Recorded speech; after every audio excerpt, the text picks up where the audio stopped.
வணக்கம் தோழர்களே. குட்டி ஸ்டோரியில வங்கதேசம் இந்தியாவினுடைய கிரிக்கெட் வாரியத்திற்கு எதிராக அதிரடியான பல விஷயங்களை அறிவிச்சிருக்கு.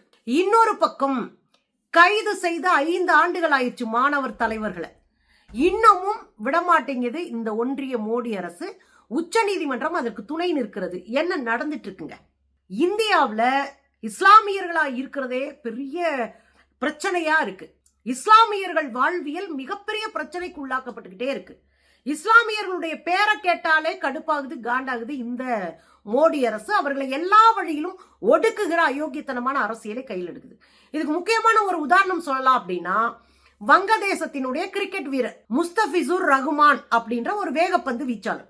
அவரை கல்கத்தா நைட் ரைடர் IPLக்கு தேர்ந்தெடுத்திருக்கு.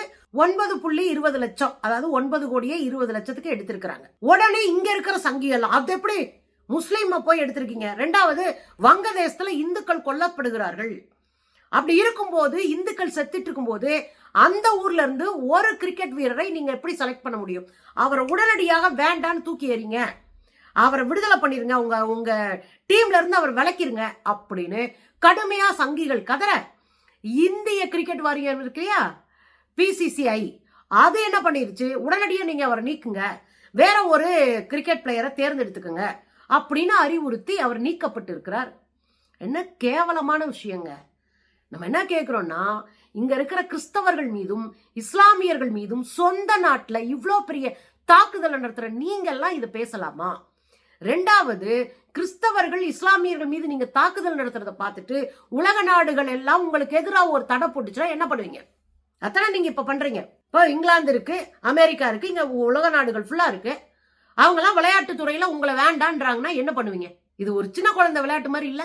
இந்தியாவில சொந்த மண்ணில் இருக்கிற இஸ்லாமியர்களை உங்களால நேர்மையா நடத்த முடியல. நீங்க இந்துக்களை பாதுகாருங்கன்னு சொல்ல முடியுமா? ரொம்ப கேவலமா இல்ல? இந்துக்களை பாதுகாக்கிறது தப்பு கிடையாதுங்க. எந்த ஊர்லயும் எந்த மனிதனும் தாக்கப்படுவதை நம்ம ஆதரிக்கவே இல்லை. ஆனா சொந்த நாட்டுல சொந்த அரசுகளால வஞ்சிக்கப்படுகிற, துண்டாடப்படுகிற, கொடுமைக்கு உள்ளாக்கப்படுகிற மக்களை குறித்த எந்த கவலையும் இல்லாத நீங்கெல்லாம் விளையாட்டுக்குள்ள அரசியல் பண்ணலாமா? அதுதான் என்னுடைய அடிப்படை கேள்வி. இவர் நீக்கப்பட்ட உடனே வங்கதேச அரசு என்ன பண்ணிருச்சு? தடாலடிய பல விஷயங்கள் பண்ண ஆரம்பிச்சிருச்சு. T20 போட்டி நடக்க போகுது, அதாவது 20 ஓவர் போட்டி. அது உலக அளவுல இருக்கிற டீம்ஸ் எல்லாம் போய் கலந்துக்கிறப்படாங்க. அதுல T20 உலக கோப்பை நடக்க போகுது. அந்த உலக கோப்பை ஆட்டத்துல ஒரு 4 ஆட்டத்தை இந்தியாவில வங்கதேசம் கலந்துக்கிற மாதிரியான ஷெட்யூல் இருக்கு, அட்டவணை போட்டிருக்காங்க. அதை மறுக்குது எங்க வங்கதேச அரசு. எங்க ஆட்கள் அங்க வந்து விளையாட மாட்டாங்க, இந்தியாவுக்குள்ள விளையாட மாட்டாங்க. வேணும்னா அந்த டைம் டேபிள் அப்படியே தூக்கி இலங்கையில போடுங்க, நாங்க இலங்கையில கூட போய் விளையாண்டு வந்துடுறோம், இந்தியாவுக்கு வர முடியாது அப்படின்னு சொல்லியிருக்கிறாங்க.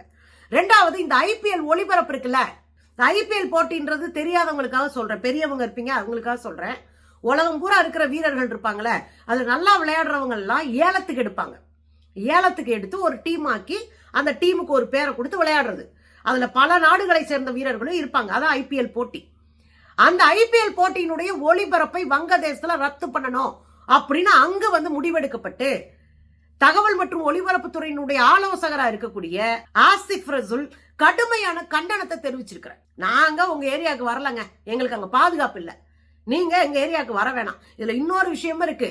வங்கதேசத்தோடு ஒரு தொடரை நம்ம ஏற்கனவே பேசி முடிவு பண்ணி வச்சிருக்கோம்.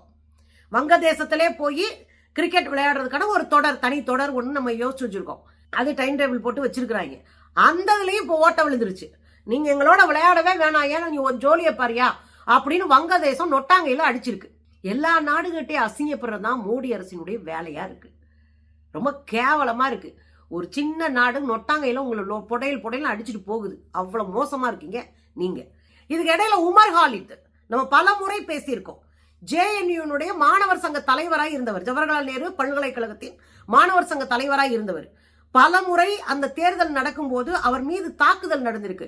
ஒரு முறையெல்லாம் துப்பாக்கியால சுட்டு ஒரு நூல் நிலையில அவர் உயிர் தப்பினாரு அப்படின்றத நம்ம பேசியிருக்கோம். நிறைய வீடியோக்கள் நம்ம இதிலே போட்டிருக்கோம் அது சம்பந்தமா. இந்த உமர் ஹாலித் ஒரு மாணவர் சங்க தலைவர், ஒரு இடதுசாரி, மக்களுக்காக களத்துல நிக்கிறவர். 2020 CAA சட்டம் கொண்டு வந்தாங்க இல்லையா, குடியுரிமை திருத்த சட்டம்.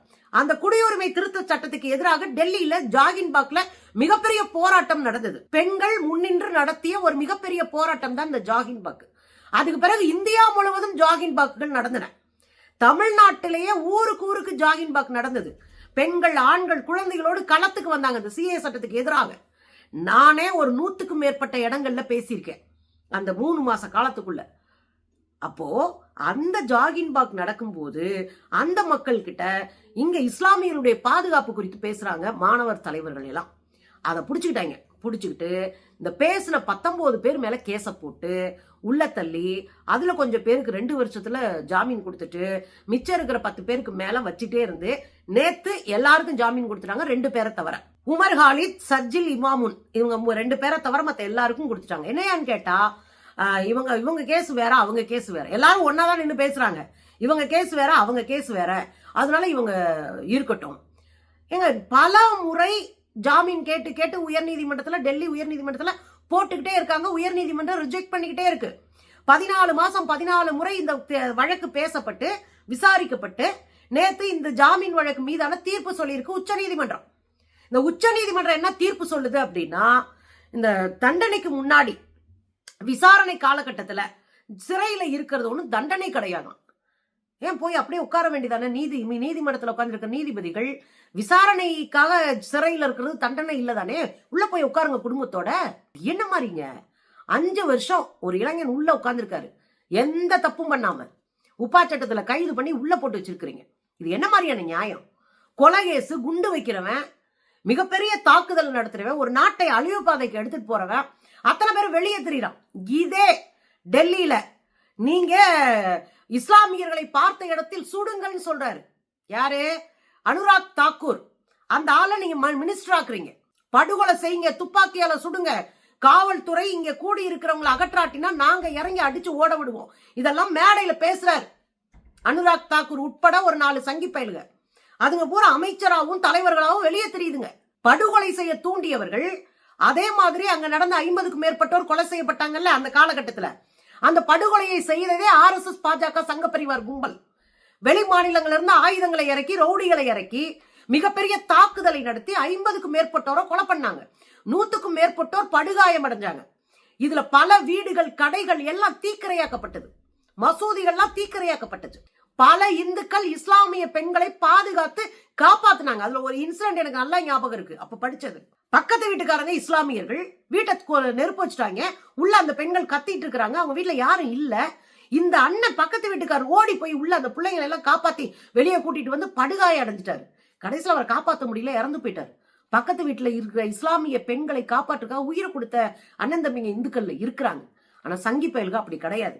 இவ்வளவு ஆட்டம் போட்டு, இவ்வளவு பெரிய அராஜகத்தை செய்து, இவ்வளவு பெரிய பழிய உண்டாக்கி, இவ்வளவு பெரிய கொடூரமான ஒரு கொலையை செஞ்சுட்டு ஒரு அமைச்சராய் உட்கார்ந்துருக்கானுங்க. ஆனா இந்த கூட்டத்துல நின்னு நாம ஒற்றுமையா இருக்கணும், இந்தியா நம்ம நாடு, இந்த நாட்டுல நம்முடைய உரிமை இருக்கு அப்படின்னு பேசினா தப்புன்றான். இது பிரிவினைவாதம்ன்றான். இதுக்காக தான் உமர் ஹாலித் போன்ற தோழர்கள் 5 வருஷமா உள்ள இருக்கிறாங்க. ஆனா நீதிமன்றம் என்ன சொல்லுது? விசாரணை காலகட்டத்துல ஜெயில இருக்கிறது தண்டனை இல்லையா, சுதந்திரத்தை பறிக்கிற ஒரு தன்னிச்சை முடிவாக அதை கருதக்கூடாதான். 5 வருஷமா எந்த காரணம் இல்லாம ஒரு இளைஞரை பிடிச்சி நீங்க உள்ள போடுவீங்க. போராட்ட காலத்துல மக்களோடு நின்ற ஒரு இளைஞரை தூக்கி உள்ள போடுவீங்க. நேர்மையா மக்களுக்காக போராடிய, வன்முறைக்கு எதிராக இருக்கக்கூடிய இளைஞர்களை தூக்கி வன்முறையாளர் என்கிற போர்வையில உள்ள போடுவீங்க. கடைசியில கேட்டா இது தன்னிச்சையான சுதந்திரத்துக்கு எதிரான ஒன்றாக கருதக்கூடாதான். 1 வருஷத்துக்கு நீங்க ஜாமீன் கேட்காதீங்க. இன்னையில இருந்து 1 வருஷம் முடிஞ்ச பிறகு ஜாமீனுக்கு அப்ளை பண்ணுங்கன்னா இது நாடா இல்ல இது என்ன? பாஜகவினுடைய அரச பயங்கரவாதத்தில் இஸ்லாமிய கற்ற இளைஞர்கள் எப்படி நடுத்தருவில் நிறுத்தப்பட்டிருக்கிறாங்க? இது நியாயமா? இதை நம்ம கேட்க வேணாமா? அவங்கள அந்த இஸ்லாமிய குழந்தைங்கன்னா அவங்க வேறையா? நம்ம வீட்டுல அண்ணன் தம்பி இல்லையா? அவங்க நம்ம தொப்புள் கொடி உறவு இல்லையா? ரொம்ப வேதனையா இருக்குங்க. உமர் ஹாலித் சென்னைக்கு வருகிற போது நானும் அவரும் ஒரே மேடையில பேசியிருக்கோம். அவருடைய இடதுசாரி இளைஞர்கள் உடனே துப்பாக்கி எடுத்து எல்லாம் சுடுன்னு சொல்றவர்கள் அறிவாளி, ஆய்வாளர். இன்னைக்கு உள்ள வச்சுக்கிட்டு என்ன ஆட்டம் போட்டுக்கிட்டு இருக்கானுங்க. காலம் தீர்ப்பு தரும்ன்றதெல்லாம் எனக்கு நம்பிக்கை இல்லை தோழர்களே. மக்கள் எழுச்சிதான் மாற்றத்தை தரும். ஒரு இனத்தையே அடிச்சு உடைச்சு காலி பண்ணி அடையாளமற்று போகும்படியாக செய்கிற ஒரு சங்கித்தனத்தை ஒருபோதும் நம்ம ஆதரிக்க கூடாது. தமிழ்நாட்டில இருந்து அதை தொடங்கணும். தமிழ்நாட்டுக்குள்ள அவங்கள சுத்தமா தொடச்சி எரிஞ்சிடணும். ஒரு ஏரியாவா துப்புரவுப்படுத்தி ஒட்டுமொத்த இந்தியாவில் இருந்தும் அவர்களை அகற்ற வேண்டிய பொறுப்பு நமக்கு இருக்கிறது தோழர்களே.